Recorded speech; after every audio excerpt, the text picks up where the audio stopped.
Hi, welcome again. We had some technical difficulties, and so we just are going to surrender that and trust that Heavenly Father has a better plan for this and this message. So once again, welcome to Women of Worth Wednesday, and we're so happy to have you joining us today on High Five Live. We are so grateful that they sponsor this and allow this program to happen each week on Wednesdays. I love the opportunity to connect with so many of you all over the world, and so if you'll share in your comments where you're watching from and your favorite temple, you're going to be in for a treat today. My dear friend that we have been friends for 16 years, Karyann Hoopes is here today, and she is a world-renowned, if I could say that word correctly, temple photographer, and she's an amazing story. And I can't wait for you to get to know her in some of the ways that I know her and I'm inspired by her. So Karyann and I have been friends since we lived in a little townhome complex in Provo, Utah when our big kids were babies. And I've always been inspired by her beauty and her light. And she has a powerful conversion story. So welcome, Karyann. Thank you. I'm so happy to be here. And like I said, I'm sorry for the technical difficulty that we just had, but that's when we just start over and hope that it all works. Karyann, tell a little bit to our viewers about where you kind of came from, what your childhood was like, and maybe some of the struggles that you were faced with, like many of our viewers may have experienced. Yeah, thanks so much for having me. It's an honor to be here. So I'm a convert to the church. I grew up in a different faith, and when my mom was a single mom, she had 4 little kids and was trying to make things work, and we were really close in age, and she was just doing the best that she could. But along with that comes trials and stress and life, and I think sometimes that gets the best of all of us, and she taught me to work, and she taught me to kind of jump feet first, and anyone that knows me knows that I don't do things Halfway. No. It's kind of to a fault that I do it 110%, or at least I try. And so, with that, I put a lot of pressure on myself, and tried to be the best big sister of my 4 little sisters, and just doing the best I could. But in that time, was also struggling with life and seeing my mom's trials and stresses and feeling like, how can I help her? And losing hope. And at the same time, her dealing with her own. And, it's just the life of, first of all, a kid and a teenager, but then you add the stresses of a single mom and the trials that she's going and those pressures on me. And I'm grateful for those pressures because it's taught me and molded me to who I am. And I started searching. I said, there's got to be hope somewhere. And you grew up in California, right? I did. I grew up in California. So we have that in common. We're both older sisters, and had some single mom time, and had some struggles, and grew up in California. So California. Yeah, I grew up in California, and like I said, another faith. And I searched and searched. And so my freshman year of high school, one of my very good friends now, who is a teacher, she was my high school Spanish and English teacher. Her name's Allison Fillers. And she invited me to go to the San Diego Temple.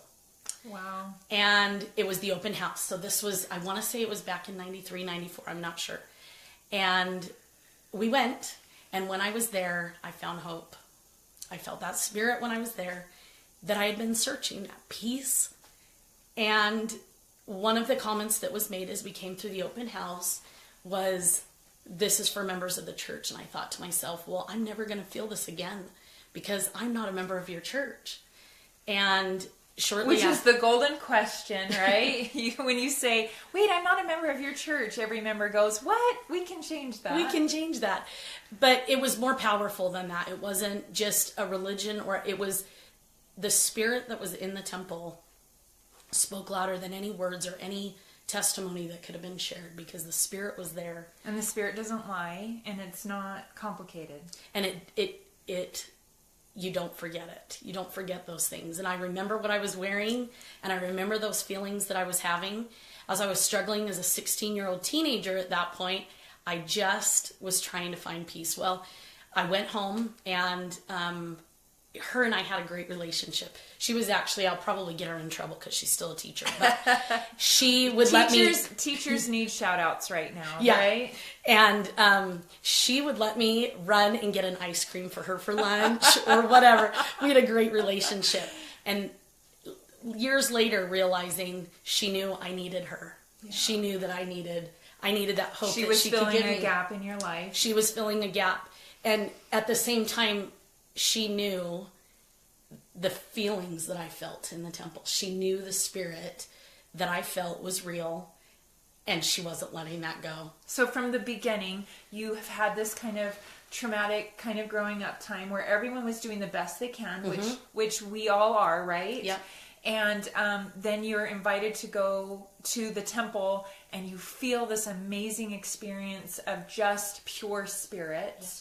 How far from that moment to when you were baptized? How much time passed? So I think it's about a year and a half. Okay. I was given a Book of Mormon. I read it and didn't really go anywhere. But the night before my senior year, I was cleaning up and feeling the pressures of being a senior in high school. Asking questions. What am I going to do? What is my life going to be like? And as I was cleaning through stuff, I found that Book of Mormon that was inscribed with her testimony. Oh. And that was it. Don't you love just the fact that she gave you that book? And sometimes I think when we're inviting someone to have a spiritual experience, and it doesn't go anywhere, it can be discouraging. But it was the perfect time because your heart was open and asking. I was ready. So you read the Book of Mormon. So I actually read all through First Nephi, and the very first day of my senior year, I walked into her class and I said, I need you to write me a pass. I'm going to be late to my first class. And she did. She had like a prep period, and we talked about the Book of Mormon. I was baptized 3 weeks later. Oh, don't you love it? And then you met your sweet, sweet husband. Yep. And so at that point, I continued to go to the temple. I became a member of the church. I got the ability to go, my temple recommend, and I went. And fast forward, I was preparing to go on a mission. And God had another plan. God had another plan, and this is a funny one because he asked me to, just pray about it. Go to the temple. I know you love the temple. Go to the temple and pray about it so we can get married. And I said, I'm not going to pray about it because I'm going on mission. I'm going to share the gospel. And Heavenly Father had another plan, and I'm grateful for that plan. Because you and David are a great partnership. 20 years this year. Yeah. We've got 3 teenagers, Connor, Ashley, and Ethan. And so share a little bit about, I put it in the title, that you deal with bipolar, and what kind of led you to photography and becoming this world-renowned temple photographer who's becoming even more known every day for her beautiful work. Do you want to share a little bit about the bipolar journey and your feelings about the temple and photography specifically? Well, I don't feel like I'm world renowned well, by any means. Listen, now you are, because people are from all over signing in right now. So during that time, you became a mom. We are feeling the stresses. Again, now I'm in this cycle that my mother was in. Which allows you to heal and forgive, right? Yes, and really there was a lot of healing. I always was so grateful for her. But I knew as a teenager, there was something with me that was disconnected. I knew that I wasn't dealing with things in a healthy way, and I didn't know why. Mm-hmm. And I got married and finally had someone that would just tell me something is not right. Safe. He was a safe place, and he said, you got to go to therapy, which I didn't want to do. And I knew something was up. And so anyway, this is where it came out of, the anxiety and just some generalized, kind of things that we deal with as we grow up because of we don't deal with it as a kid. And so here I was dealing with it. Well, some past abuse. Yeah. And some yes. not having the tools when you were growing up to know how to process the everyday stresses. And now you're a mom. And now I'm a mom, and it just was building and building and building. And so for many, many years, I, just got medication for anxiety and things like that, but things just weren't right. And anyway, fast forward to 2012, and I was going through some health things. I suffer from skin cancer, and so it was kind of escalated at that point. And I knew something was going on, and I went to the doctor specifically for it. And he said, you are bipolar, which I knew all along, but never used the words. And was that a hard was that hard to have a diagnosis? It Or actually was wasn't. it freeing? It was freeing because I knew It put everything in context. Yeah, and it made sense. Okay, why do I feel Yeah. this way during this, and why can't I do this when I want to do it? Yeah. And truly, it just came all together. At that time. And I realized it's okay. Like it's okay. I need to share that. I need to be okay with that. And so I've never hidden it. Those closest to me know it. The one thing that there's kind of a disconnect, I think, in the world is that it's all dark and it's this depression. Which it's not. And it's not. And there's a lot of highs, which are and sometimes challenging. Yes, and my what I suffer from is the highs, trying to come down and relax, and I suffer more from the manic part of it. And so it's been amazing as I recognize it and I work through it. It's great because it helped get me to that journey, right, trying to find peace. And where did I find that peace all along? That was the So, and I often share this, that chronic illness and I think any challenge with an addiction can be your greatest gift, because it brings you to your knees, and it brings you to the point where you have to reconcile, this surrender and humility to God, and be willing to go to the doctors and resources that you need to help you. Where was photography in the middle of all this? So in the early 2000s, 1999, my husband gave me my first Nikon, and thanks, David, for that. we appreciate that. And I loved it. And I've always been a documenter, recognizing things in life that I wanted to hold on to, little pieces of paper, and throwing out things that I didn't. I just took off. He bought me a camera in 2006 that really gave me the confidence, and I could hide behind the camera, and I could capture life. So it became your voice. It became my voice. And so... And when did it become this kind of beautiful love story with temples? So we cry at WOW. So I cry all the time. I do too. Karyann knows me. I've been crying the whole 16 years we've known each other. So I everywhere we would go, I would take my camera and I would photograph it. And I remembered from somebody shared a talk with me, because I would share my temple pictures back in the day, and they shared back in 1977, Spencer W. Kimball said, we should each have a temple in our home so that we can focus on that. We can focus on goodness and find hope. And that has resonated with me. And so in 2006, I started photography in general. I was kind of dabbling in temples and just when I traveled. And then in 2006, I went professional and started doing family portraits. I took a picture in 2012, I want to say it is, that the Phoenix Temple, it might have been 2013, the Phoenix Temple was being built, and I documented the Phoenix Temple being built. And as soon as the temple was done, I hung a big picture in my house. Someone came into my house and bought it off the wall. Oh my gosh. And then someone else saw that one and said, I want to get one of those. And so I sold another one, and I realized, I love the temple. Like, why can't I can do this?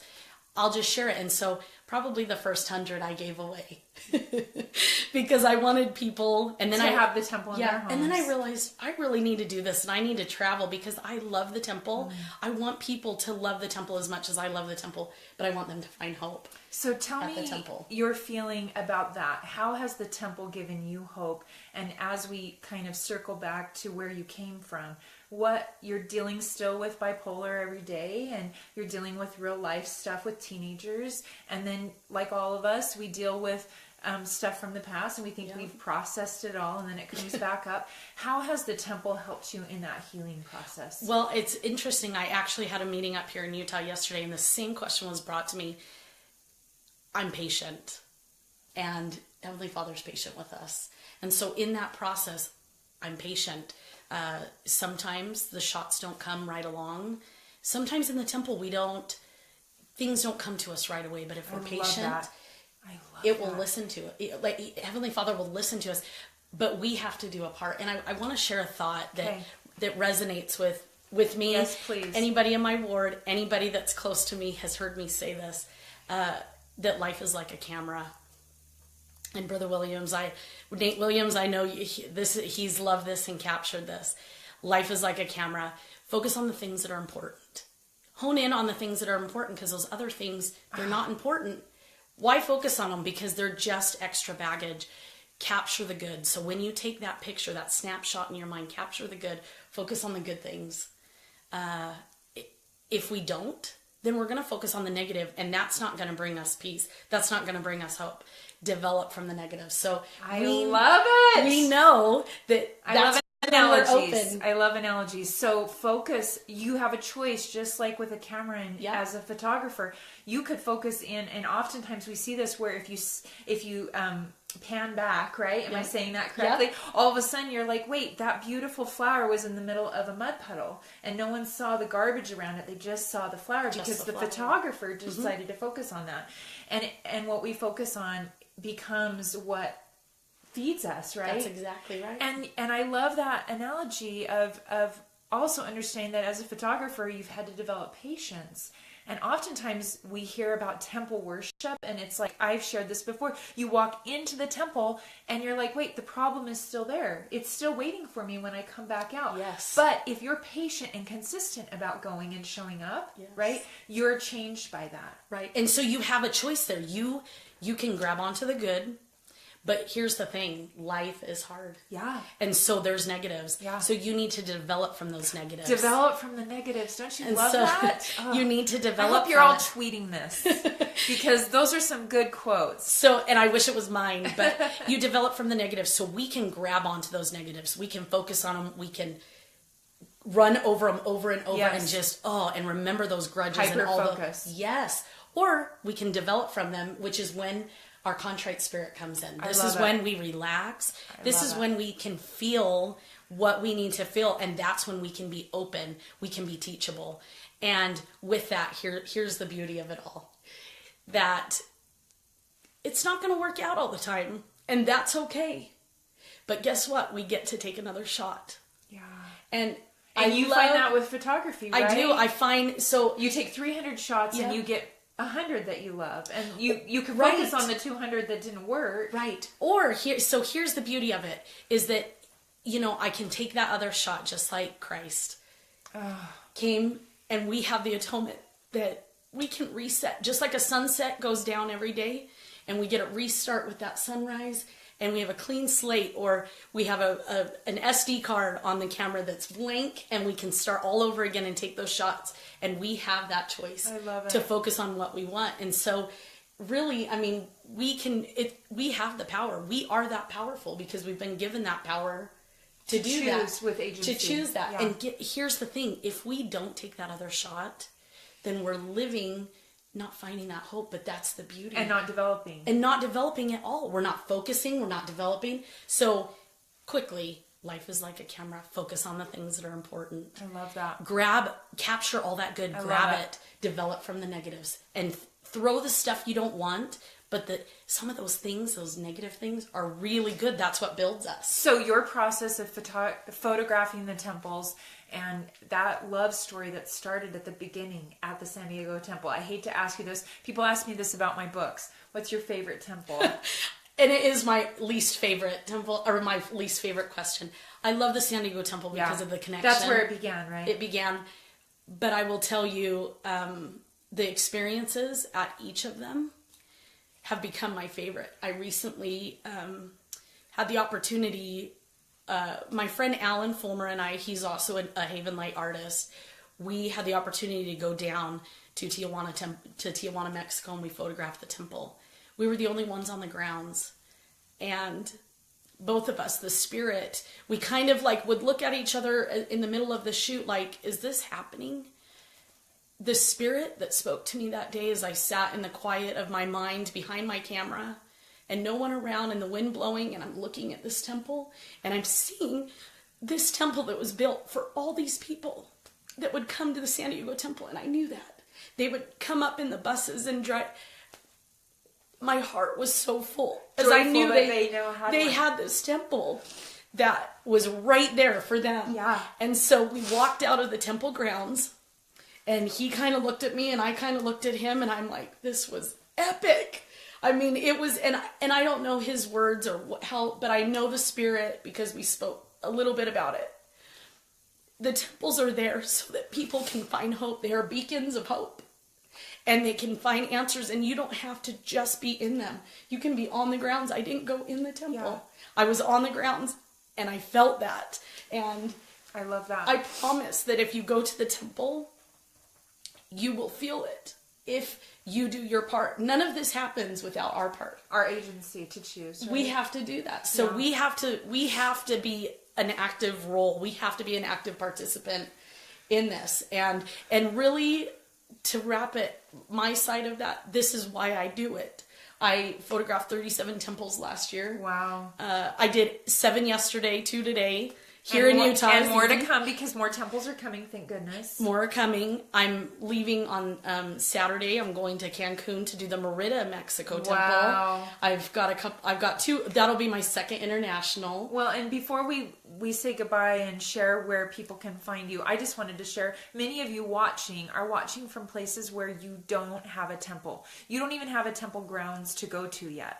And so I think Spencer W. Kimball, our late prophets counsel to have a temple in your home. My message would be create a day each week or once a month, whatever you can do, that's your temple day at home. Yeah. And that's a great day to do indexing. It's a great day to read about the temple. Family history. Journaling. Yeah. Any kind of documentation to share. And I know a lot of people don't have access to the temple, but I hope this message and Karyann's testimony, her conversion started with the temple, and her life's mission now is to share the beauty of the temple from all over the world.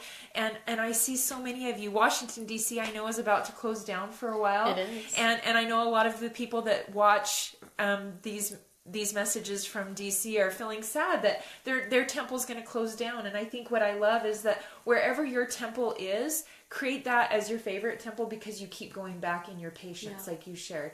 And share with everyone where they can find you and your beautiful photography and connect with you after this video's over. So you can find me on my website, which is Hoopes Photography. So it's like basketball hoops, but it's got an E in there. Yeah. And you can find me on Havenlight, on havenlight.com. And Instagram, you also have an Instagram account. Yeah, connect with me. And I've got a temple account. I've got just kind of my photography journal, which is mixed with lots of temples, because everyone that knows me knows that that's my life. I love it. It's my life. In fact, one of my friends this morning texted me and said, "Good luck, temple lady." And I thought, if there's no greater to be known as the temple lady, I'm grateful for that. And I'm so grateful for you and for your friendship and your light and your testimony. I think the closing statement you made was powerful. Temples bring hope. And whatever we can do to step closer to the temple. If you don't have a recommend, get one. If you don't have a temple near you, get a picture of the temple and set aside time each week. And if you don't have a recommend, go on the grounds. Yes. Feel the grounds. Take your family. To help with the healing and the process. To help with the healing, because the peace comes. He does not deny us of that spirit that is there. It is a sacred ground. And the beauty of the temple is there. Yes. And it's unmatched. Everyone that is watching, if you're not a member of the LDS Church, you are welcome on the temple grounds. Yes. And I have a lot of non-LDS friends yes. that will go visit temples because they feel the peace of just being on the ground. So thank you for reminding us of that. The grounds are open except on Sundays and Mondays. Yes. And you can go... Some temples are open on Mondays. Oh, are they? Yes. Provo Temple. I didn't know that. The old Provo Temple has a morning, Monday morning, and Salt Lake used to, so I'm not sure. I know that holidays and things like that, yeah. but if you need help connecting with, reach out to me. I know people that, can help you with the temple closest to you, especially outside the United States.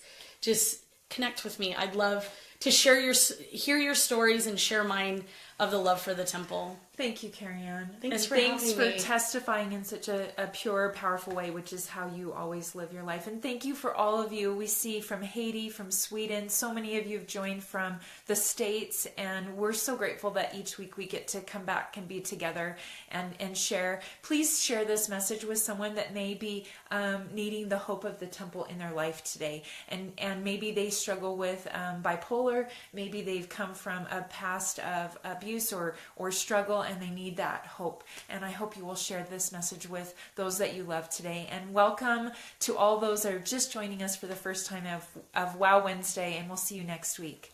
Thank you.